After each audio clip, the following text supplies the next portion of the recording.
Hi, ako si Travel Hugot at hindi ito yung typical mong travel vlog. Binabawi ko na nga pala yung sinabi ko last video. Totoong napakalamig dito paggabi. Backstory muna, so ayun, solo ko na naman yung buong resort. Ang kasama ko lang dito is yung caretaker tsaka yung mga anak niya. Tulog ako nung buong maghapon, siguro dala na rin ang pagod sa biyahe. Kaya nagpabili na lang ako ng pagkain kay kuya. Napansin ko yung mga anak niya nakatingin doon sa pansit na binili, kaya binigay ko na lang. At kita mo, tuwang-tuwa talaga sila, lalo na yung batang babae. Naalala ko, nung bata ko, pag may dalang pasalubong yung mama ko galing palengke, ganun na ganun yung mukha ko.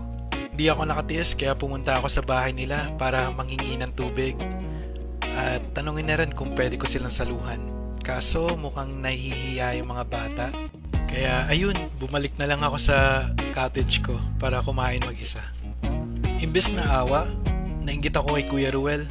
Kasi kahit mahirap man ang buhay, at least kasama niya yung mga taong mahal niya. At yun ang pinaka-importante. Nako, mukhang malungkot tong gawin to. Let's go!